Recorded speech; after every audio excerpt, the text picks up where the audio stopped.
Hi all, hope you're doing well. This is Maro, welcome to my channel. Today I have an Enterprise replay I wanted to share with you. Enterprise Tier 8 USCV. It's Enterprise draw, and for more reasons than one. Primary reason, it's a good CV. It's a premium CV, it's a good credit earner, it's a fun ship to play. And also there is a lot of associated historic value with it. And the second is draws don't happen that often, and this game, without giving too much away, does end up in a draw. Not something that I expected, but it is my second draw in a couple thousand games, so I wanted to share it with you all. I spawn on the east side, and as it's usual, really take the rocket planes to do the initial scan and spotting for destroyers and see if there are any targets of opportunity. Destroyers are something that as a CV player you always look for and target, and it's always a nice and satisfactory feeling of slamming as many rockets as you can in a DD. Obviously when I play a DD, that's the opposite feeling. Then in that case you'd rather hide and disappear. I think when you play higher end destroyers, and now with more destroyers that have been added to the game with very good AA values like Holland and so on, pan-European destroyers, it gets very pricey and costly to really engage with them, given their concealment is usually a lot less than the range on AAs. On their AA guns, you inevitably will run into the strong anti-aircraft defense, and it will cost you a lot of planes before you can even do anything to them. That being said, most of the destroyers that are still in the game, when found isolated by themselves, are still very good targets, especially when A, your team can target them, B, you can spot them, and C, you can inflict a lot of damage on them. It's good for the team in terms of winning the game. It's good for you as a CV player because hitting DDs is rewarded. It's rewarded in terms of XP. It's rewarded in terms of credits. So it's always a welcome target. The only downside with hitting the CVs is if you're after the damage, you're not really going to rack up a lot of damage numbers. The damage numbers tend to come from battleships, obviously, torpedo hits on battleships, and then it would be AP bomb hits. Battleships not so much, because with the Enterprise AP bombs, unless it's Monarch or German battleships, you're not going to have a lot of success scoring Citadel hits. And if you don't score Citadel hits, the amount of damage that you do is really not that much. So cruisers tend to be better targets, especially if they're stationary and hiding somewhere behind the island, and you're able to land a nice drop. Then it really counts. So it makes all the difference. So here, I think I have stayed too far from the engagement. If I look where my ship is, I think it could have gotten a lot closer. That would increase the rates of planes and attacks that I could generate. So staying far behind, it's too much travel time back and forth, fewer attacks. That means fewer opportunities to generate damage. And, overall, you spend a lot of time just traveling with your planes to the battlefield instead of being very effective in terms of spotting you provide and damage that you deal. That being said, I'm still on the left flank here. There was Georgia there is Hindenburg, there were 2 destroyers there, and trying to support my team and eliminate some of the targets, especially targets that are either isolated or on their own. With torpedo planes, you have a lot more ability to deal damage, even in the planes that are grouped together. You will run the attack animation, which may help with the flak damage, so that you take less of it as you approach a target. And also you have the heal that you can activate as you get closer to the target. Hence, it's always a good choice. In this case, my attack did not pan out well. I think all 3 torps missed. And now border is always tricky, but it's also the experience of the CV player. And while I've played a fair number of games, I think my aim can certainly use a lot of improvement. Obviously, given that, and this is always an element when you play, I just went for a torpedo run, didn't work out. I mean, it's one of the closest targets. Obviously, I go and select the AP bombs because now it's, okay, well, that Hindenburg is still there. If I land a nice AP shot and score some citadels, it may be well worth it. I'm trying to avoid that Georgia because there are 2 ships that are grouped there. Georgia has a pretty good AA, unless it's been stripped with HE bombardment, and a destroyer there as well. And the damage that I could generate with the AP bombers is really not that high. So primary target, Hindenburg. It was a full squadron of 9 planes. I've already lost 2 planes just on the approach. Going for that drop. Let's see. 2 sits, 3 pens. Partially it's a matter of skill of lining up the aim, and also what the target itself is doing, trying to evade it. On the border, maneuvering room is non-existent, so the ship can't really move that much and try to avoid being targeted. So that's one. And the second is then it's the RNG, right? In terms of, well, how lucky do you get in getting all of your AP bombs on target. Each of bombers carries 2 AP bombs, so it's 3 planes, 2 bombs each, 6 bombs. Typically, I don't know, 4 to 5 will land in ideal circumstances. And then, if you're able to penetrate the decks and score citadel hits, 1, 2, 3 citadel hits, and that really starts to count then. So the game so far, I think it's pretty even. We're down 1 more ship than the red team, but 2 caps each. It's an ongoing battle. On this flank, Georgia is pretty low. Kind of really stationary and exposed, hence the torpedo run from our gearing that just finished her off. That Hindenburg should still be there, and I mean, I can see where it was last sighted, so it's further to the, what is that, southeast, so I'll need to get closer. Hitting cruisers with torps also not as easy of a task. Obviously, battleships, hardest to maneuver, hardest to turn, a more of an ideal target. And here again, it's 2 really things to consider. One is, what does your attack do to the ship? So if the enemy ship is facing your team directly, and its ability to maneuver is a lot less, because if it does, it exposes its broadside and allows your team to score some more hits. In this case, where this Hindenburg is, it's really doesn't need to worry much about exposing itself to my team. And this whole attack run basically scored only 1 torp hit for me.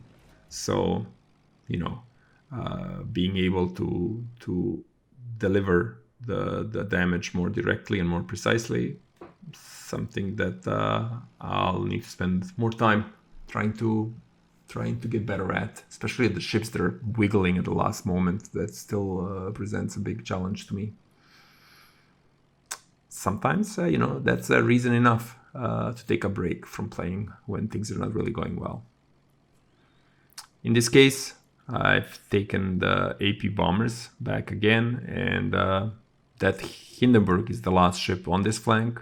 Given that how the players tend to engage with the Hindenburg from the distance, good HE damage. Because German cruisers get 1/4 of their caliber penetration, hence being able to really cause direct damage and then also cause fires. So clearing that flank is a priority for the team, and this is the last big ship that's left on this flank.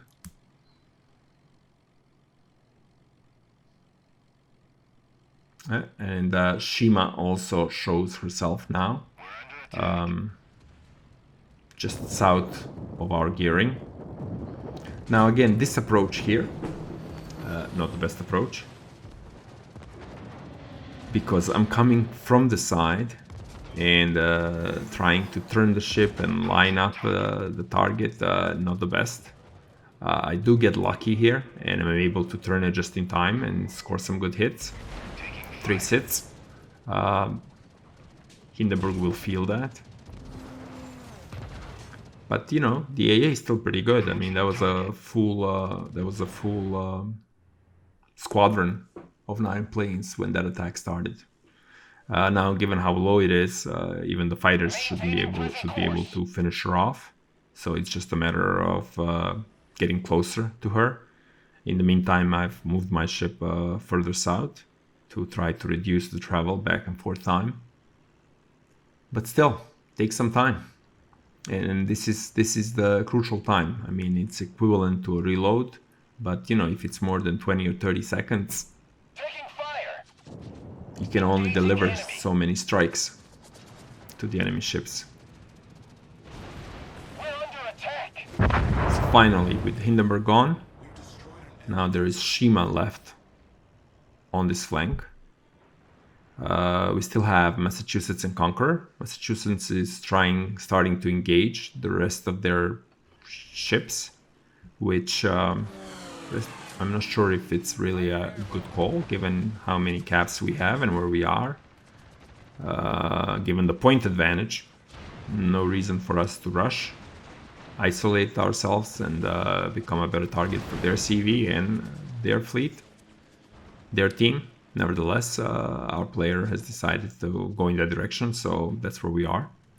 I am trying to spot this Shima for our team. Gearing was initially in smoke. Shima was able to take her out.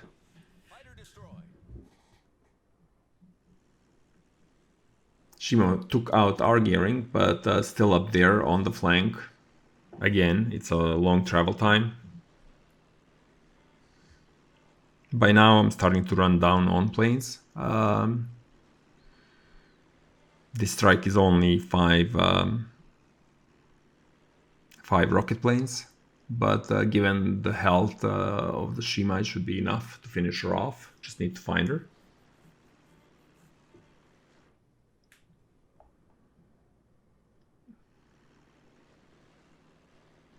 This is an interesting thing here. Got lucky, found her, and when I play, especially when I play, as another ship, and CV just tracks down the destroyer in the game that I had.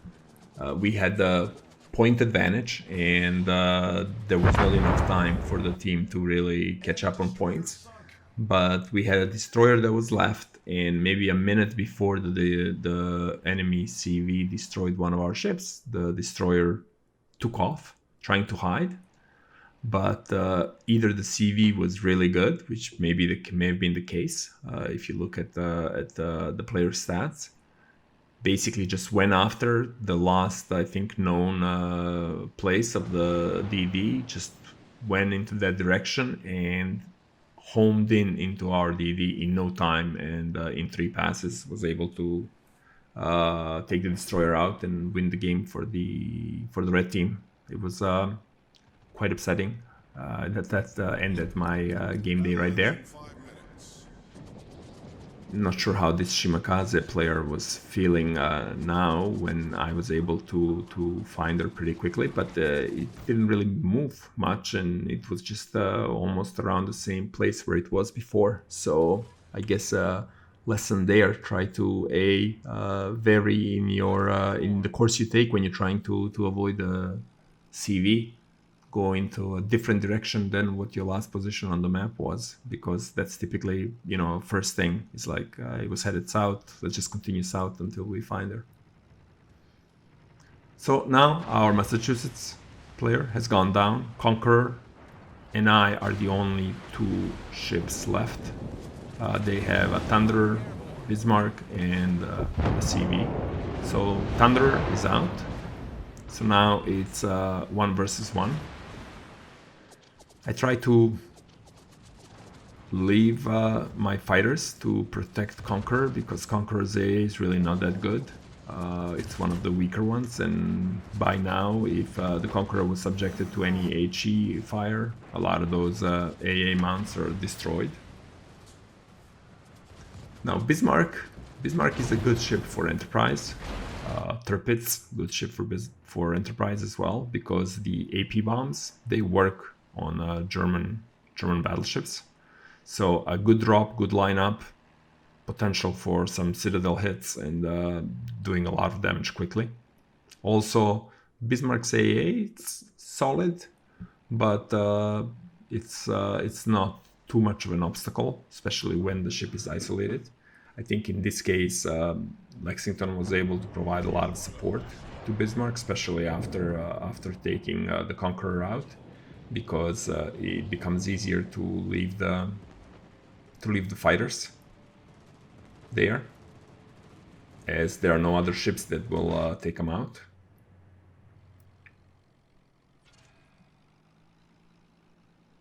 Here, I think this torpedo run perhaps could have been a little wiser here, and not ended the run right away, but try to turn around and see if I could inflict more damage. Because right now we have 2 caps. We're barely behind them on points. However, my concern at this time was that, with the battleship and the CV being able to spot me, they would be able to do a lot more damage to me. So I'm trying to kind of move away from them. In retrospect, maybe not the best course, although by now it was only 2 minutes left. So even if I had it for the cap, the south cap, I wouldn't have been able to probably get there in time. Because when the game becomes so close at the end, any little action could have made a difference.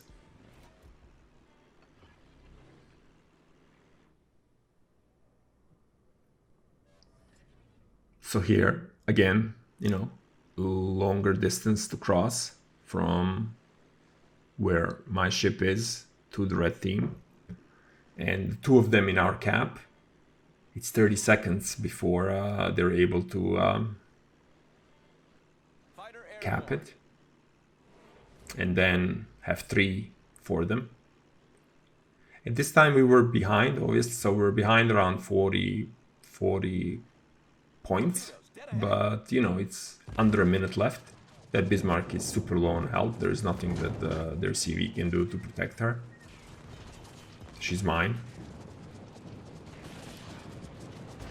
And with that change, we had 40 point advantage.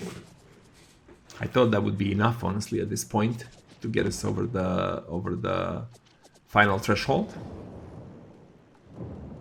So it was, okay, let's just try to, do a little more damage and wait for the game to end. Then my attention turned towards the points, and I saw that with the 3 caps, the enemy team is really getting a lot of those points really fast. I mean, going now and trying to strike, it's really, I'm not going to make it there, but, doing something. And then it ends right there. 927 to 927 points. And a draw. This was my second draw in 7,000 plus games. It was a good game for me. Solid damage, solid credit, top of the team. Okay, 1,600 points. Not great, but still a good game. In terms of detailed report, obviously, I spent quite a lot of time working on that Hindenburg and then Bismarck, obviously, with citadels, destroyers, not as much damage. All in all, it was a good game. It was a draw. Doesn't happen that often. I thought it was worth sharing. Hope you enjoyed it. Take care.